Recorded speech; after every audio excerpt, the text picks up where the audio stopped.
क्या आपने साइनस का नाम सुना है? लोगों ने साइनस का नाम तो सुना होता है पर वो समझते नहीं है कि साइनस क्या है। कुछ लोग समझते हैं साइनस ही एक बीमारी होती है, कुछ लोग साइनस की बीमारी को तो समझते हैं पर उसका इलाज नहीं समझते हैं। इसलिए आज के एपिसोड में हम साइनस के बारे में क्या होता है, इसमें बीमारी किस तरीके से बनती है, क्या-क्या लक्षण आ सकते हैं और इसका ट्रीटमेंट क्या है, सब कुछ एक ही वीडियो में डिस्कस करेंगे। स्टार्ट करते हैं हम। साइनस होता क्या है?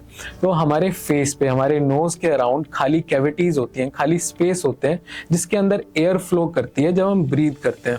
ये इसी को हम साइनस बोलते हैं। ये टोटल 8 इन नंबर होते हैं, 4 एक तरफ और 4 एक तरफ। 2 हमारे फेस के ऊपर, 2 हमारे आंख के नीचे, 2 आंख के ऊपर और 2 यहाँ पे होते हैं। इन साइनसिस का काम है, जब आप ब्रीदिंग लेते हैं, आप सांस लेते हैं तो नाक के रास्ते पहले इन साइनसिस में एयर जाती है। साइनसिस में एयर जाती है तो वो 2-3 काम करती है। एक तो साइनसिस के अंदर एयर ह्यूमिडिफाई होती है, यानी गीली होके आप रेस्पिरेटरी सिस्टम के अंदर जाती है। दूसरा, वो रेजोनेंस प्रोवाइड करती है। जब आप बात करते हैं तो साइनस के अंदर जब एयर जाती है तो उससे प्रॉपर एक रेजोनेंस निकलता है जिससे आप वर्ड फॉर्म कर पाते हो। उसके अलावा साइनसिस के काम कुछ एयर को प्यूरिफाई और फिल्टर करना भी होता है, जो एक माइनर काम में आता है। ये साइनसिस अगर किसी वजह से ब्लॉक हो जाते हैं तो हमें जो बीमारी होती है तो उसे साइनोसाइट बोलते हैं। तो साइनस अपने आप में कोई डिजीज नहीं है, ये नॉर्मल ऑर्गन की तरह है जो हमारे को ब्रीदिंग में एक तरह से हेल्प कर रहा है। इन साइनसिस की जो प्रॉब्लम्स हैं उसी को हम साइनोसाइटिस बोलते हैं।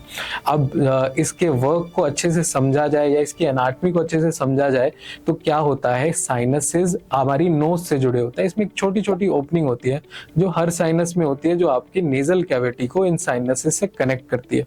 जब आप ब्रीदिंग जब एयर इनहेल करते हैं तो इन साइनसिस के अंदर उन्हीं ओपनिंग से आपकी एयर जाती है, आपकी ब्रीदिंग की एयर उसके अंदर जाती है और उसका प्रॉपर काम होता है। तो ये जो ओपनिंग्स हैं अगर किसी वजह से ब्लॉक हो जाए, किसी भी वजह से इसमें कोई ऐसा ऑब्स्ट्रक्शन आ जाए कि इसके अंदर एयर जाना बंद हो जाए तो इसके अंदर म्यूकस इकट्ठा हो जाता है और ये म्यूकस कुछ टाइम बाद पड़े पड़े इन्फेक्ट हो जाता है। वो इन्फेक्ट बैक्टीरिया से भी हो सकता है, फंगस से भी हो सकता है। इसी और ये म्यूकस जब इन्फेक्ट हो जाता है तो उसी प्रोसेस को हम साइनोसाइटिस बोलते हैं। अब साइनोसाइटिस में लक्षण क्या आते हैं? अब ये म्यूकस जो अंदर इकट्ठा हो गया है, इन्फेक्ट हो गया है, वो म्यूकस आपके नाक के अंदर भी गिरेगा। ये म्यूकस नॉर्मल भी हो सकता है और फाउल स्मेलिंग भी हो सकता है, व्हाइट कलर का भी हो सकता है और येलोइश ग्रीन कलर का भी हो सकता है। डिपेंड करता है कि कौन से बैक्टीरिया का इसमें इन्फेक्शन है। इससे आपके जो नाक के अंदर है म्यूकस ज्यादा बनेगा, वो म्यूकस आपके नाक के रास्ते भी निकल सकता है और आपके गले में भी गिर सकता है। ये म्यूकस कभी कभी फाउल स्मेलिंग होता है, जैसे मैंने आपको बताया। साइनोसाइटिस में आपको फेस पे हैवीनेस, अगर जोन सा आपका साइनस इन्वॉल्व है, अगर मान लो फेस का साइनस इन्वॉल्व है तो फेस पे हैवीनेस, फ्रंटल साइनस इन्वॉल्व है तो यहाँ हेडेक हो सकता है आपको। ये प्रॉब्लम्स आपको साइनोसाइटिस में फेस करनी पड़ती है। कुछ पेशेंट्स को स्मेल में भी प्रॉब्लम आती है क्योंकि हमारे साइनोसाइटिस की वजह से हमारी नेजल म्यूकोजा के अंदर जो स्मेल की नर्व्स होती हैं उसके अंदर भी सूजन आ जाती है।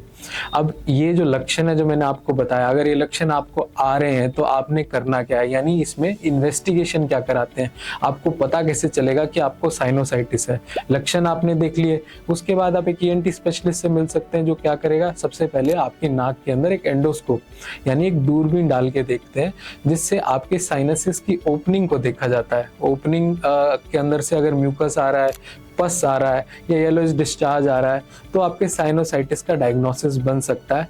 नहीं तो इस केस में हम क्या कर सकते हैं, अगर एंडोस्कोप से भी पता नहीं चल रहा है तो हम एक सीटी स्कैन करा के देखते हैं। एक प्लेन सीटी स्कैन होता है जिसमें हमें ओपनिंग्स का भी पता चलता है और ये पता चलता है कि साइनस के अंदर पस तो नहीं इकट्ठा हो गया। अगर पस इकट्ठा है तो फिर ट्रीटमेंट हमारा सर्जिकल की तरफ भी जा सकता है। अब ये जो साइनसेस हैं ये ब्लॉक होते किस वजह से हैं? इसका मेन रीजन तो एलर्जी ही रहता है, ये सब हम जानते हैं। एलर्जी की वजह से क्या होता है कि नाक के अंदर सूजन आ जाती है, सूजन की वजह से साइनस ब्लॉक हो सकते हैं। और जो लेस नोन कॉज है वो है फंगल इन्फेक्शन की वजह से हो सकता है, नाक की हड्डी टेढ़ी होने की वजह से हो सकता है, या फिर कोई ऐसा इन्फेक्शन जिसने आपकी नाक के अंदर सूजन ला दी है उसकी वजह से भी हो सकता है। तो लक्षण हमने डिस्कस कर लिए, कारण हमने डिस्कस कर लिए।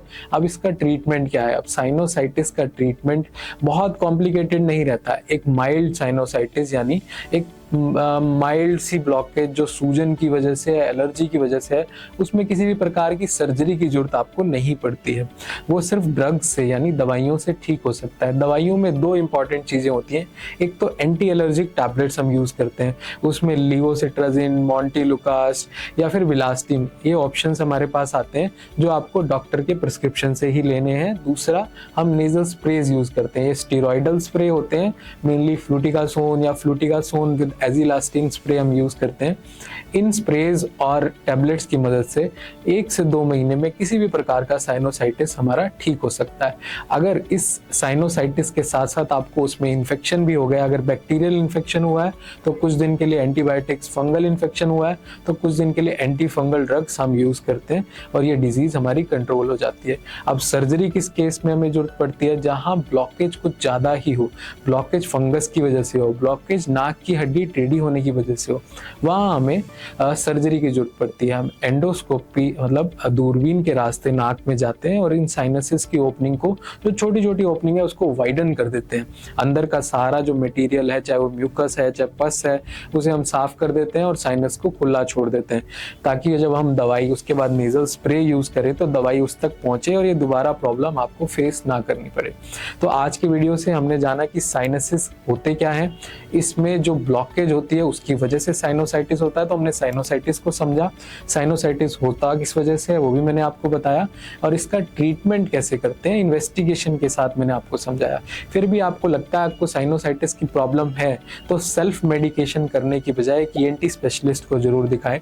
हमारी वीडियो अगर आपको हेल्पफुल लगी हो तो इसे शेयर जरूर करें, हमारे चैनल को सब्सक्राइब जरूर करें।